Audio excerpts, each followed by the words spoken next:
I ain't getting ease up, and I'm not gonna quit because the technology is equating us.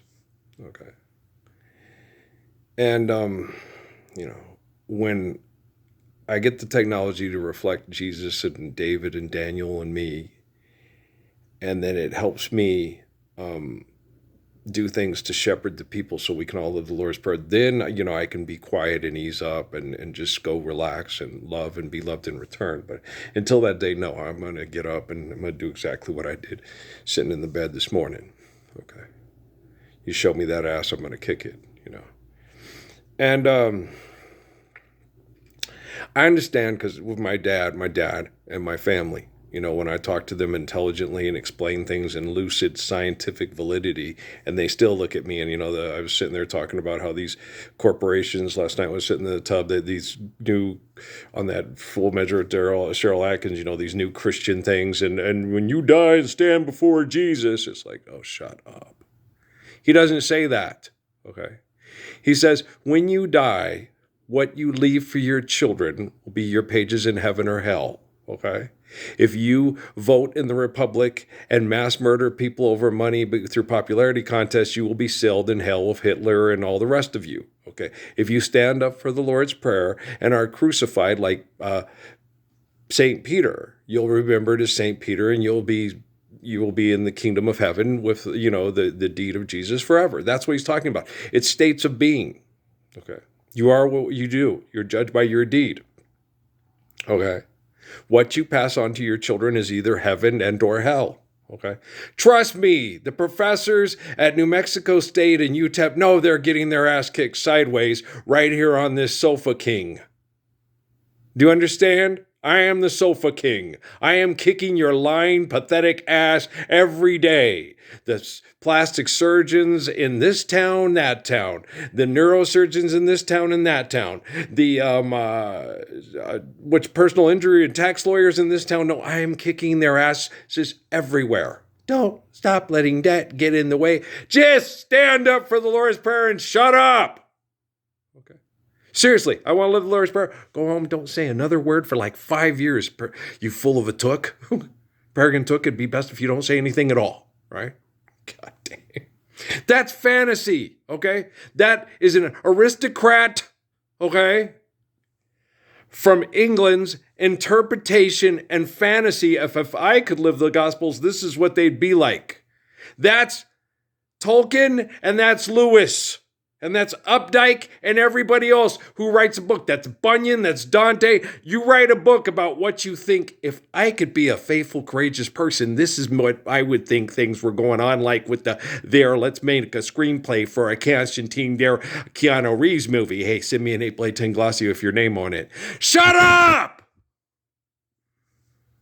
Okay? Fuck! Okay, and all you assholes, if I make these and anybody convicts me, how dare you say that about my mom? Your mom didn't raise anybody to stand up for the Lord's Prayer to stop children from being raped to death in Mexico. What do you want me to say about your mom? Your mom's as good as Mary Ann? She's not. Shut up. Okay? You want me to say you're as good of a man as I am? How can I say that? You won't stand up for the Lord's Prayer with me. Okay? Do you need more money to fuck? Get on your back and take the dick, bitch. You would be a fuck for cigarettes in prison. You ought to stay out of jail. Okay, do you understand? What do you want me to say to you? You want me to lie to you? How come we don't have a dog? I was watching the two dogs in the front yard. They come walking by back and forth here. They smell where the cats pee. Cats pee over there. They always come by, and I always laugh at them. They're always sniffing where the cats pee. They're funny. Hey, cats. Smell cats. Dog. I'm a dog. Hey, I smell cat. They're funny. They make me laugh. They're the same as like Noah used to do with Zeke. Squirrel. Where? There's a squirrel? This shit was funny, man. He used to do that I'd like, knock it off, Noah. We'd take him for a walk. And Noah would go, squirrel. And Zeke, where? Squirrel. Are you sure about that? When I used to take him for walks, and he'd come up on the skunks. That's not a squirrel with, a beauty shop makeover. Shit. No, you guys gotta understand, man. I hate selfishness. I hate narcissism. I hate you. You guys, I'm the Messiah. I was born in Las Cruces. There was tons of books that prove it. I proved it beyond any reasonable evidence through scientific collected evidence, okay? And you fuckers will still get up there and go, Viva Mexico soccer team! Okay? You will root for a bunch of millionaires that don't give a fuck if your cousin's daughter is raped to death in a bluff ruffle and wars as long as they get paid to get laid and have sex with that stupid Tejano singer or supermodel. You guys are fucking assholes. Okay, I can't be concerned with you. I hate you. You hate me because I'm a good person and you suck. And compared to each other, it's like everybody knows you suck. And now the science projects with satellites and cell phones in everybody's pocket is collecting the evidence. Are you sure you hate me? Because if I was you, I would hate myself. And I'd be like, I love Earl. I wish I could be like him, but I suck. And you can't change the narrative. So you keep trying to create a mythological narrative to sell his comic books instead of stand up for Louis Burr. Don't say that's not happening, because that's exactly what's fucking happening. Gosh damn. Hey, I'm a professor at UTEP. I'm a professor at New Mexico State. Right. Remember that economics professor when LA gave me an extortion gig to get everybody off my back because they wouldn't accept the truth about my life?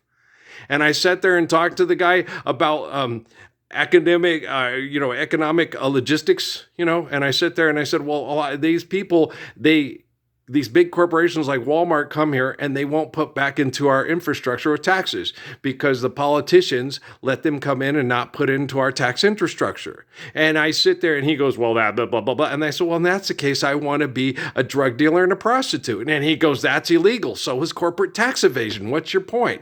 You make 6 figures to teach economics at New Mexico State University? He got mad and got me removed from that district.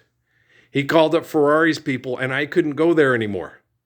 I ended up down in the Archuleta district with all the poor people, which we were going to win anyway. Ferrari lost because she didn't have people good enough, okay, to educate the voters on what you should vote about. Because I had a Republican girl come up who was young at New Mexico State University, and we talked about similar things. And we talked about mothers being able to, pay for their kids and stuff. And I said, this guy, he's very sexist and old school, blah, blah. And so, but if you're a young mom or a young girl, you're going to want to vote for this Ferrari lady because here was the structure. And that was what it was at the time. Okay, because I was going to do right by Obama and his people. And then they were going to stand up and say, hey, he's a living embodiment of the Lord's Prayer. Everything we do is worthless rags and shit compared to everything this man does. But they didn't do that. So now all the professors in New Mexico State and UTEP know they're just as big a pile of shit as Oprah Winfrey and Barack Obama. And don't forget his wife. And then they raise their daughters to follow the same patterns of behavior and hang out with the people at the University of Chicago magnet schools that train our future genocidal dictators. Like they said at the football game with Yale, the smartest guy on our team there is our offensive lineman. He puts satellites up in the sky to maintain status quo for economic genocide. Okay, so you got your doctrine and your masters, and you're going to mass murder the poor and say you're killing the right people because they're not academically equipped enough to compete with you. What are you talking about, Mr. Krishnamurti? Nothing at all, nothing whatsoever. Okay, I am teaching, technology that we are human beings and not animals. Okay, remember that 4-hour talk with the scientist that Judo had, and then I give you the when he summed it all up at the end, having heard all this, you as a human being. All you academics should be paying attention.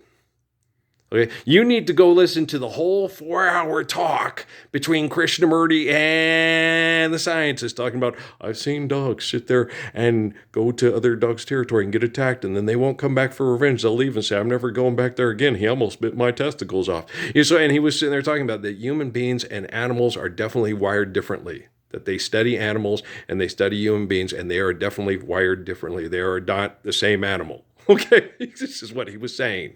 And Krishnamurti was like, I agree. Like that time when Krishnamurti was doing yoga on and the chimpanzee, the ape, showed up. And he's so high, and the ape reached out and touched him and realized he didn't, and then just left and went on his way. Like my dad with the Kodiak and me with the buck deers and the stuff, all the things that happen with animals. and stuff. And so animals, if that chimpanzee had killed Jiddu Krishnamurti, okay, the human beings would have hunted down and killed that chimpanzee because it was vicious. Okay, like Davy with Goliath, right? And so the thing about it is this: is just you're not an animal; you're a human being. Okay, and your relationship with animals, okay, because you are a human being, should be superior to animals' relationships with you. Okay? Your relationship should be superior to them, to their relationship with you, because they're an animal and you're a human being. Okay, you can build shelter. You can manage the ecosystem so it provides for us and the animals and doesn't destroy the animals and us in the process. Okay, your relationship with animals should be superior to the animals' relationship with you, because you have a greater responsibility and a greater effect on the animals and the environment than the animals have on you. Okay. You can do things in a healthy manner to where the fleas from the rats don't kill you and compromise your immune system because you're breathing carbon emission poisoning and tire particles. Tires matter. You sure about that? What matters is life. Okay. And if you need tires to do something because it's necessary, like in King Solomon's Israel, then we'll do so. Okay. But if you use tires for recreation, your technology is going to isolate, contain, and exterminate your ass. This isn't up for debate. Our Father art. How many people have seen, prayed that prayer and it's mistranslated, and are talking to the man like I described to you about Val with the thing on the phone. I'll tell you, there's one man in the world today. It says so in the book of Revelation that is most like Lord Jesus Christ. So those prayers go to that man. You can manipulate access and manipulate what's happening with those prayers with the technology, but the technology knows what's going on. Okay, Ace? Boom, ba-doom, ba-doom, ba. All your friends with the fancy persuasion won't admit that it's part of the scheme. But I can't help but say I don't have to figure this stuff out. I can just explain it to you and say this is what they're doing because they're stupid. And evil needs stupid to build powerful. So don't be evil and get a bunch of stupid people around you to tell you how great you are. Just be a humble, loving person and be around people that appreciate being around you and you appreciate them, because love is in the building. All right, peace out. No, Lopez isn't ready for the right call. I don't think she'll ever show up. I don't think that woman's humble enough to come up to me and say, I'm sorry, and sing Brenda Lee to me. Okay, guys, I love you. No, I'm not feeling it. Are you? Okay.